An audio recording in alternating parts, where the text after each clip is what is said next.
Hello guys, welcome back to another FIFA 21 video. Today I'm showing you 4-2-2 attacking custom tactics and play instructions.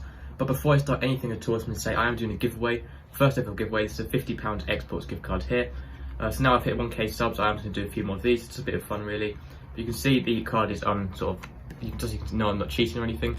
The code hasn't been revealed, so you can see it is there.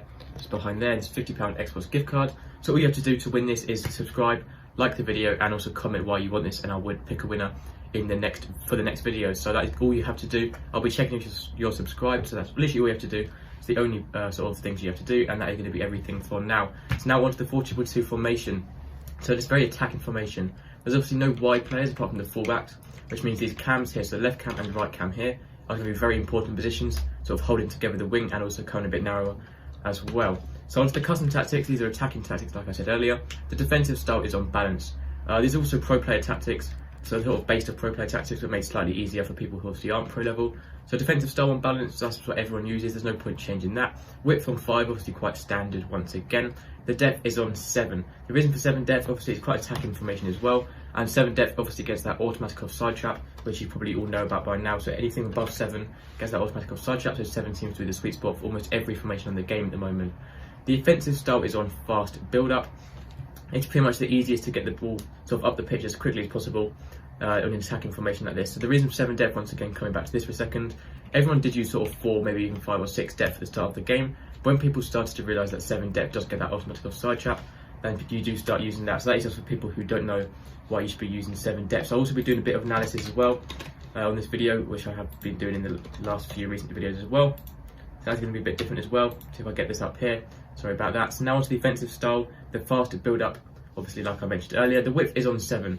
The reason for 7 width is sort of nicely balanced between quite sort of default on 5 and then maxed out at 10. It's sort of a nice balance in between there, which means the left cam and the right cam will be sort of coming a bit wider than they are normally, but not too wide, which does work with their play instructions as well, which I'll show you in a minute. The players in box have that on 6. 5 is just a bit too deep. If you go above 6, you can be very open to the counter attack from the opposite team. So I'd recommend using it on 6. It doesn't really make too much difference what that's on anyway.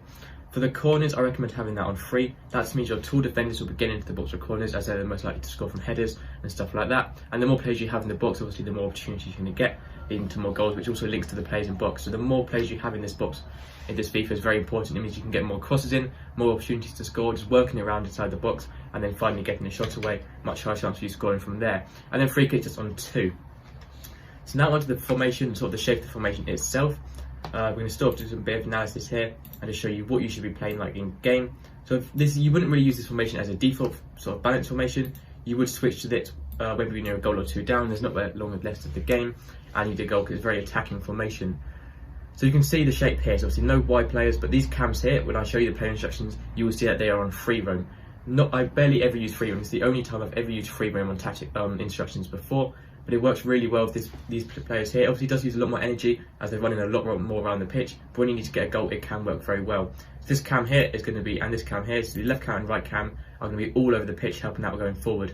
Obviously 2 strikers, that's quite standard. Most formations have 2 strikers or 1 striker, but the 2 CDMs here, so you can see there's a gap here. So in between the 2 strikers, in between the 2 CDMs, there's this sort of gap here, and these CDMs will be filling that gap when going forward. So with CDMs, most of the time I use stay back while attacking, but this time I would not be using that. You want them to be balanced attacks. They are filling this gap in here, making them more attacking and giving more opportunities going forward. But what that does mean is that with the fullbacks this time, instead of using balanced attack like normal, we're going to be using stay back while attacking just to help out with the defending, as the CDMs are going to be far, higher up the pitch than normal. So that's that for now. Now onto the play instructions itself. Both your strikers, you want them to be on stay central, so they're staying in the centre of the pitch in line with the goal. It makes it much easier to score, and when you get the ball to them and stuff like that. For the attacking runs, you need to be using getting behind. It's very important. So making forward runs behind the opposition's defenders, and it works really, really well. Now for the interceptions, every player does have an option for interception, so every player on the pitch. I recommend using conservative interceptions on this formation, but it doesn't really make too much difference really. All it means is that your players are going to be a bit sort of more careful to try and win the ball and trying to save a bit more energy as well when intercepting the ball. So you can use it if you want to. Personally, I leave that on normal interceptions, but I do use conservative on my fullbacks only, as they do drain energy quite quickly. So that's the only time I use conservative, but on the rest of the players, just leave that on normal. So stay central, getting behind on both strikers, and you want to stay forward, so sitting up the top of the pitch and not dropping back when defending. That's very important. On an attacking formation like this, you do not want your strikers coming back, as it can be very hard to build up an attack if they are too far back. So now for your left cam and right cam, by far the most important position on this formation, as they are sort of in between wingers and also in between sort of normal cams, but they do have the instructions of normal cams. So on these, you want to stay forward or basic defensive support. Now if you were doing the thing with your CDMs where you had them on balanced attack, you do want these to be on basic defensive support. If you are going to put your CDMs on stay back while attacking, so if you want to put your CDMs on stay back while attacking, then you can put your cams on stay forward, but I recommend leaving both your cams on basic defensive support and then putting both your CDMs onto balanced attack as well. So for the rest of the cam instructions, you also want to get into the box and cross. This means they'll be always making runs into the box, helping once again overload the box, which is very important there. And positioning freedom, I always have this in stick to position, but the only time I've ever changed this is for this formation only, and for this position only, so you want that to be on free roam.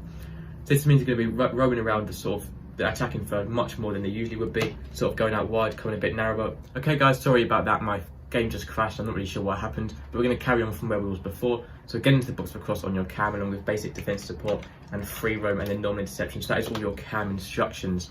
So now for your two CDMs, like I mentioned earlier, you want these to be on balanced defense and balanced attack. Actually no, you want this to be on cut passing in, but balanced attack. Cut passing in just sort of means they're going to be trying to close off the passing lanes for the opposition, meaning it's going to be much harder for them to make passes through to their attackers. That is very important. I use that on every formation in the game. And then balanced attack, just like I mentioned earlier, so they're filling in that gap, as you can see here, filling in this middle gap here where there's no players normally on the pitch. So now so that is for both your CDMs, and then also you want cover centre, so they're staying in the centre of the pitch. That is quite important as well, but that is everything for your CDMs. So cover centre on both your CDMs, cut passing lanes and balanced attack. So now onto your centre backs, you want to leave these completely default, you don't want to change anything at all there. For your fullbacks, you want to be using stay back while attacking. This is because your CDMs are going to be higher up the pitch than normal because they're not on stay back while attacking. So you want to be sort of helping out the defence more with your fullbacks and leaving them on stay back while attacking. You also want conservative interceptions to help them sort of save energy a bit more in the late stage of the game, and the run type has to be on overlap. That's very important. So they're making overlapping runs on the outside round the cams if they are going forward manually. And that is everything apart from the goalkeeper. So lastly for goalkeeper, you want comes to crosses, so your keeper's coming off his line a bit more to defend corners and crosses. And you want to sweep the keeper, so your keeper's coming outside his box a bit more, being a bit more aggressive to win sort of loose balls and stuff like that from the opponent. So that's literally everything for this video. That's all I have to say. I'll do a bit more analysis just to show you what you want to be doing on the ball. So if I rub this out here, then I'll be showing you what you need to do. So obviously when you get the ball with your CDM, so when you get it with your defence, you don't want to hold on to the ball with your defence ever, so you want to get it straight up to your CDMs or your cams. So say you have the ball with your CDMs, you could be passing it around here, sort of passing it around in slight triangles like this, but maybe not with your strikers, and sort of waiting for your strikers to make good runs through. If you rush the ball straight to your strikers, then you're most likely going to be intercepted very quickly or lose the ball quite quickly. You want to wait for the perfect run from their strikers where you know you're going to be through on goal, and then get the ball straight up to there, or even from your cams, they're running out wide. If your cams are running like this, maybe get the ball from your CDM straight to your cams, and then obviously you can cross it in once you get to the top of the pitch. But that's literally it for this video. So this is the gift card, like I said at the start. Make sure to subscribe, and then you can win this gift card if you comment why you want this and like the video. As you can see, nothing has been sort of redeemed yet. It is still there. That's going to be everything for this video. Thank you so much for watching. Make sure to subscribe, and I'll see you next time. Goodbye.